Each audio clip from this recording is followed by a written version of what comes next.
참 예수님 사랑합니다. 네. 함께 가톨릭 교회 교리서를 공부하면서 우리의 믿음이 주님 안에서 함께 가까이 가는 시간을 함께 갖도록 하겠습니다. 오늘은 2025년 7월 18일입니다.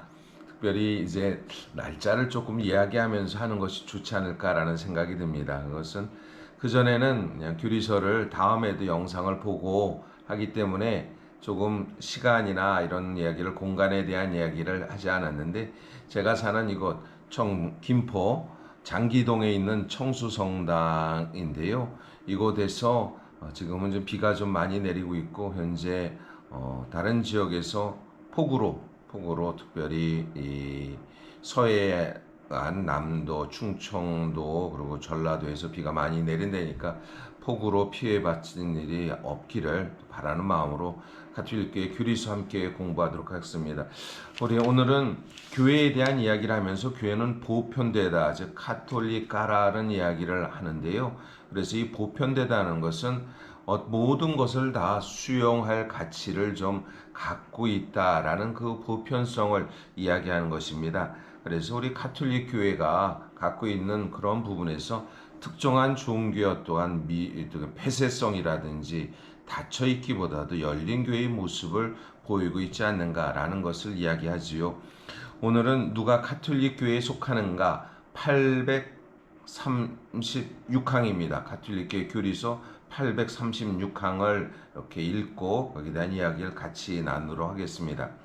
하느님 백성의 이 보편적 일치는 세계 평화를 예시하고 증진함으로 모든 사람이 이 일치로 부름을 받고 있습니다. 즉 세계 평화를 위해서에 대한 부분, 평화는 어떠한 가치, 누구든 모든 이에게 갖고 있는 아주 종교적 가치의 중요한 부분이겠죠. 가톨릭교회 신자이든 그리스도를 믿는 다른 신자이든 모든 사람이 다 여러모로 이 일치에 소속되거나 관련이 되어 있습니다.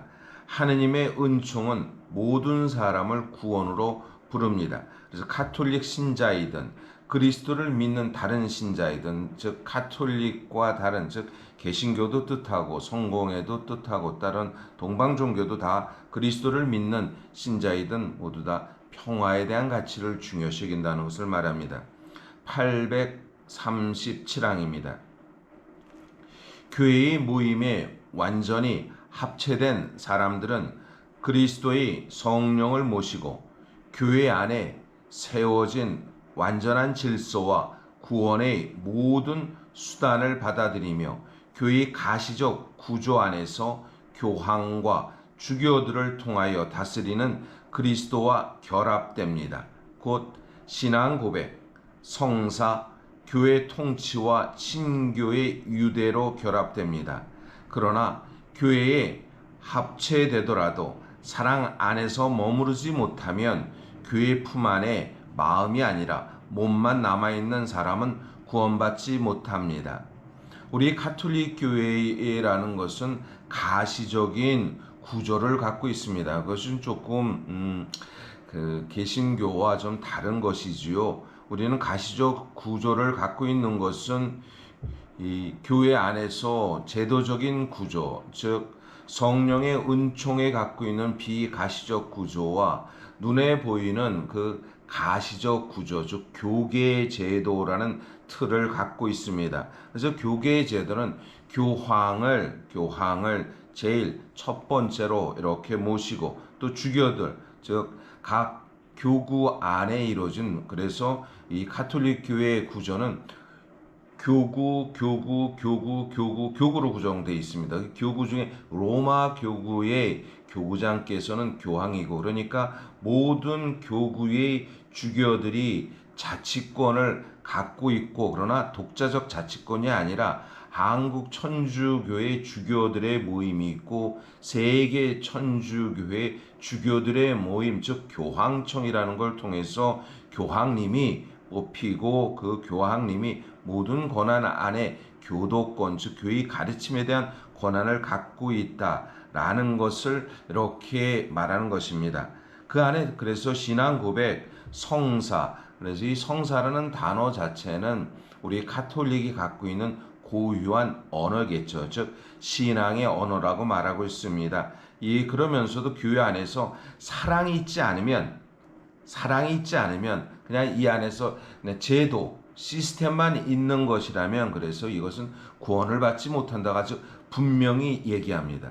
그래서 교회 안에서 교회의 구조가 있고, 그러나 이 구조만 안에서의 어떠한 사회적, 즉 사회 제도적 구조가 아니라는 것입니다. 그래서 우리가 교계 제도라는 말을 들을 때 자꾸만 사회 구조적 이야기를 듣게 되는데, 그러지 않다는 것입니다.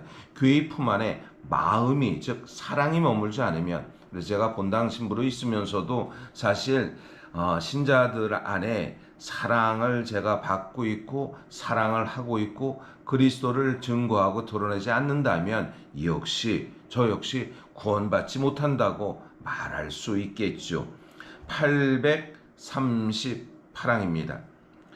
세례를 받아 그리스도인이라는 이름을 지녔지만 완전한 신앙을 고백하지 않거나 베드로의 후계자 아래에서 친교의 일치를 보존하지 못하는 저 사람들과도 교회는 자신이 여러 가지 이유로 결합되어 있음을 알고 있습니다.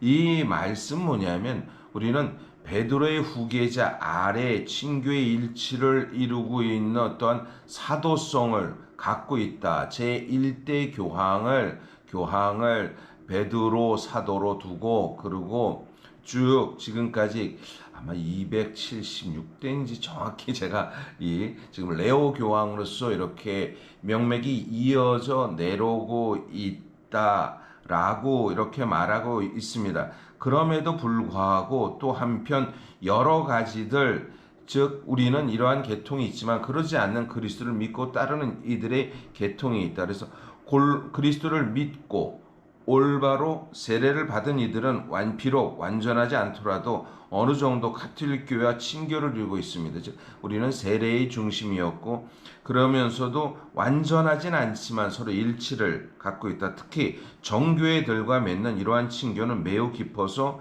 주님의 성찬을 공동으로 거행할 만한 완전성에 도달하기에 부족함이 없습니다. 그래서 가톨릭 교회와 이 동방정교회 같은 경우는 즉 또한 가톨릭 교회의 어떠한 소속성까지 있다라는 것을 이렇게 말할 수 있는 것이죠. 네. 오늘도 주님 안에서 행복한 날 보내시고, 이제는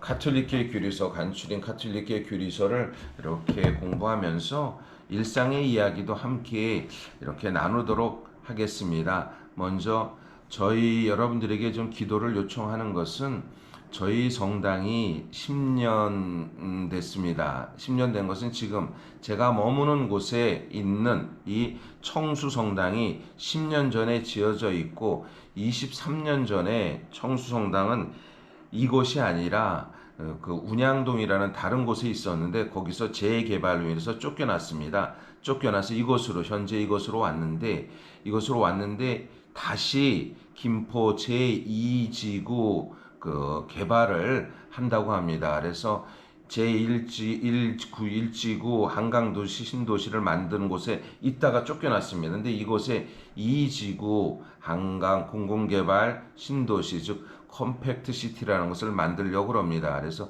정부에서는 발표했고요. 현재 한 단계 수용되느냐 안 되느냐 그런 논의 중이기 때문에 여러분들이 특별히 저희 청수성당은 주일날 한 1,500명 정도 이렇게 옵니다.